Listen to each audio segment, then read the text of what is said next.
Սիրելի հայրենակիցներ, քննարկում ենք 2024 թվականի պետական բյուջեի կատարողականը։ Անհրաժեշտ եւ տրամաբանական կլներ, եթե պետական բյուջեի յուրաքանչյուր տարվա կատարողականը գնահատվեր տվյալ կառավարության նախընտրական եւ գործունեության ծրագրերի հետ համադրաբար։ Իհարկե ակնհայտ է, որ վիճակը լավը չի եւ շատ դժվար է անչափ տված խոստումները եւ բոլորին ու ամեն ինչ խոստացած կառավարությունը ներկայացնի իրականությունը։ Դրա համար մենք այս երկու օրը ականատես ենք ամեն ինչից, բացի այն բացատրություններից եւ հիմնավորումներից, թե ինչի իրենց տված խոստումները չեն կատարում։ Ինչ էին խոստացել, եթե հակիրճ ներկայացնենք, ասում էին համատարած երջանկություն են բերելու բոլորին եւ բոլորի տները, տնտեսական առնվազն 7%-անոց տարեկան աճ կապահովեն, աղքատության մակարդակը կրկնակի կկրճատեն, ծայրահեղ աղքատություններին վերացնելու, տնտեսական կառուցվածքի բարելավում էին խոստանում, կենսաթոշակների նվազագույն չափի հավասարեցում պարենային զամբյուղի արժեքին, իսկ կենսաթոշակի միջին չափը նվազագույն սպառողական զամբյուղի արժեքին։ Մի գաղտնիք ասեմ, որ առավելագույնը այս կառավարությանը մնացել է 1 տարուց քիչ ժամանակ, իսկ իրականում նախորդ 7 տարիներին արձանագրվել են հետևյալ պաշտոնական ցուցանիշները։ 2017 թվականի տնտեսական աճը 7.5% էր, իսկ 2018-24 թվականների տնտեսական աճի տարեկան միջին ցուցանիշը 5.4% է կազմում, այսինքն 2%-ային կետով ավելի ցածր։ Սա մինչև իշխանության գալը եւ էսել են գիծը, որով որ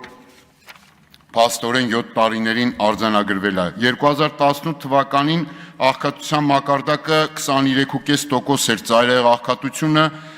1%։ 23 թվականին դա վերջին ցուցանիշներն է, կրկնակի կրճատման զրոյական, ուրեմն այսպես զրոյացնելու ծայրահեղ աղքատությունը փոխարեն դրանք աճել են, կազմելով համապատասխանաբար 23.7%, իսկ ծայրահեղ աղքատությունն էլ 1.1%։ Սրանք իրականություն են, որը բնականաբար անհրաժեշտ էր քողարկել, դրա համար այստեղ անեկդոտներ էին պատմում, իրենց բարբարոսի տեղ դրած որոշներն էլ ինչ-որ ուզում էին մարդկանց ահաբեկեն, չեմ անում, ինչեր են անում, չափի մեջ են հրավիրում, իրենց անչափ վիճակում եւ այլն։ Էլ գնահատականներ չտամ, որովհետև էլ դաստիարակությունս թույլ չի տալիս իջնել հասնել մինչև այդ մակարդակը։ 2018 թվականի առաջին եռամսյակում մեկ անձի նվազագույն սպառողական զամբյուղի ամսական արժեքը 61355 դրամ էր, սա փաստ է, իսկ 2025-ի առաջին եռամսյակում աճել էր 27.5%-ով, դառնալով 78181 դրամ։ Կենսաթոշակի միջին ամսական չափն էլ դարձել է 49567 դրամ, այսինքն աճել է 22%։ Մեկ ընտանիքի նպաստի միջին ամսական չափը ընդամենը 2000 դրամով աճել այս 7 տարիներին 6.4%-ով։ Աշխատող աղքատների նվազագույն աշխատավարձի աճը մոտ է միջին գնաճի ցուցանիշներին։ Փաստորեն այս իշխանության օրոք բոլորիս պետական պարտքը կրկնապատկվել է, պարոն Թունյան, պետական պարտքը կրկնապատկվել է աճելով շուրջ 7 միլիարդ ԱՄՆ դոլարով, իսկ կյանքը թանկացել է ավելի շատ, բնակչության շուրջ 40%-ը կազմող սոցիալապես անապահով 100,000-ավոր մեր քաղաքացիների եկամուտների աճերի համեմատ, այսինքն այդ մարդիկ ավելի վատ են ապրել ձեր իշխանության օրոք։ Սա է համեմատությունը, թե չէ մենակ վերցրել հնայետ եք համեմատում, իսկ մարդու պարտքը երբ որ աճում է 2 անգամ, իսկ իր իրական եկամուտը նվազում է, պարոն Թունյան, սա արդեն ավելի վատ է։ Իդեպ, դուք մի խորհուրդ տվեք, թե մենք ինչ խոսենք, մենք գիտենք ինչ խոսենք, այսպես շարունակելու պարագայում մի օր կարող է բերեք իրավապահ մարմինների հետ միասին ինձ հարկադրեք, ասեք այս տեքստը պետք է կարդաս ամբյոնից։ Այսինքն տես բան կարող է մի օր էլ անես, բայց մի արա տես բան, որովհետև գիտես, որ ինչ էլ մտածեմ, այն էլ ասելու եմ։ Հիմա մասնավորապես թոշակառուների կյանքը վատացել է առնվազն 5.5%-ով։ Այս կառավարության օրոք նպաստառու ընտանիքների, այդ թվում աղքատ եւ ծայրահեղ աղքատ բնակչության կյանքը վատացել է առնվազն 21%-ով։ Աշխատող աղքատների սոցիալական վիճակը նույնպես վատացել է։ Եթե ընդունենք, մի քիչ ցածր էլի խնդրում եմ։ Եթե ընդունենք, որ Եթե ընդունենք, որ այս որ ընդմիջեցիք ժամանակը կավելացնեք։ Այման դուք մեկը երկար եք խոսելու, խնդիր չկա, բայց Եթե ընդունենք, որ վիճակագրական միջին ընտանիքը բաղկացած է 4 անձից, այդ թվում 2 երեխաներ։ Կառավարության ծրագրին մնացել է 1 տարի, իսկ կենսաթոշակի նվազագույն չափը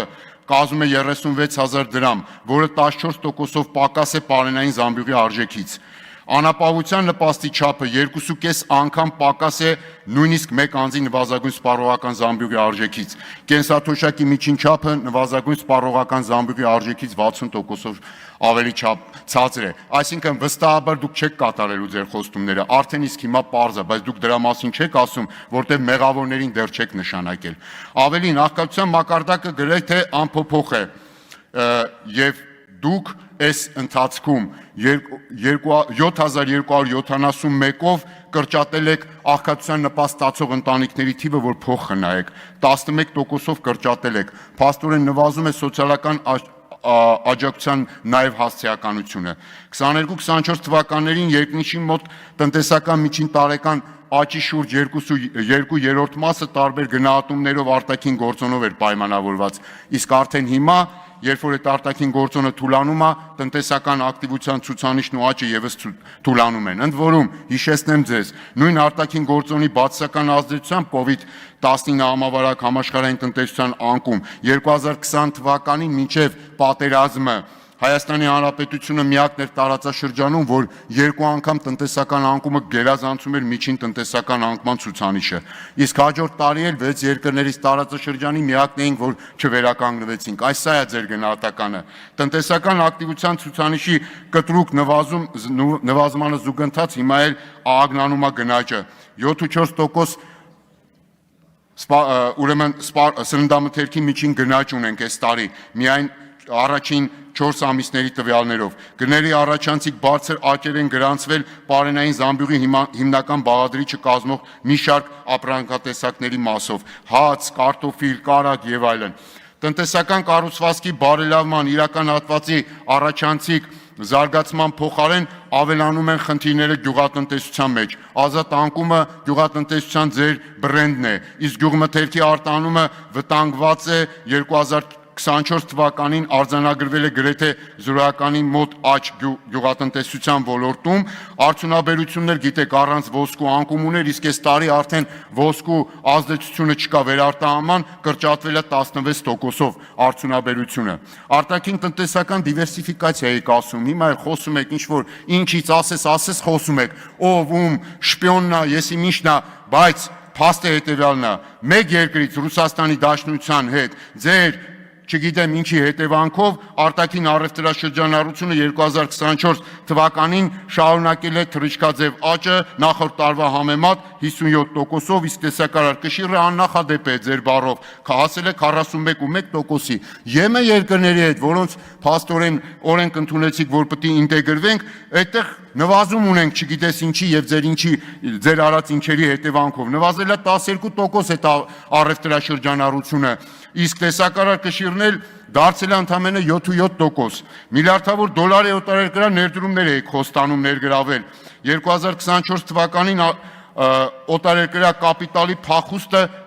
դարձել է իրողություն, մասնավորապես ընդհանուր օտարերկրյա ներդրումների զուտ ներոսքը եղել է բացասական, եթե չգիտեք իմանաք, պարոն Թունյան, շուրջ 291 միլիոն ԱՄՆ դոլարի չափով, իսկ օտարերկրյա ուղղակի ներդրումների զուտ ներոսքը մինուս 115 միլիոն ԱՄՆ դոլար։ Հարկատուն հերոս է նպաստից դեպի աշխատանք, սա ձեր կարգախոսերն են, իրականում կեղեքում եք ՓՄԶ սուբյեկտներին հարկային տերորի գործադրումներով, տուգանքի մատերիալ դիտարկելով, հարկային բեռը կրկնապատկելով, ուրեմն հարկային արկա օբյեկտիվ արտոնությունները վերացնելով։ Հետևանքը չի ուշանում, իրենց փոքր եւ միկրո բիզնեսով զբաղված տասնյակ հազարավոր քաղաքացիներ կանգնած են սեփական միակ եկամուտը կորցնելու եզրին կամ արդեն իսկ կորցրել են։ Այսինքն հակառակն եք անում, մարդիկ աշխատանքից գնում են նպաստ, ասում եք նպաստից աշխատանք քվեն, վերցնում եք, հետո այդ մարդուն ասում ես իրականությունը հետևյալն է, գնա դեպի նպաստ։ 20 թվականին էլ վերացրեցիք եկամտարկի սոցիալական բաղադրիչը, այսինքն նույն դրույքաչափով սահմանեցիք եւ աշխատող աղքատի համար եւ միլիոնավոր դրամ եկամուտ ստացողների։ Եվ սա այն դեպքում, երբ աշխատող Աշխատողների շուրջ 1/4 մասը աշխատում են նվազագույն աշխատավարձով, այսինքն աշխատող աղքատ են կամ իրենց ընտանիքները նույնիսկ ծայրահեղ աղքատ են։ Ակնհայտ է, խորանում է եկամուտների անարդար բաշխումը, ավելանում են ձերօրոք սոցիալական խնդիրները, որն արդարացիորեն առաջացնում են ցածր եկամուտ ունեցողների բողոքը ավելացող դրսևորումներով։ Մյուս կողմից տնտեսական կայուն աճի ապահովման համակարգ ստեղծելու փոխարեն աննախադեպ խորանում են տնտեսական անվտանգության ռիսկերը, հիմա էլ դրանց ավելացել է բիզնեսներ խլելու, պետականացնելու, հնարավոր բոլոր ուղղություններով կախվածությունը արտաքին գործոններից, որի հետևանքով արձանագրվում են տնտեսական կառուցվածքի դեֆորմացիա եւ երկարաժամկետ աճի ներուժի աճող անորոշություններ։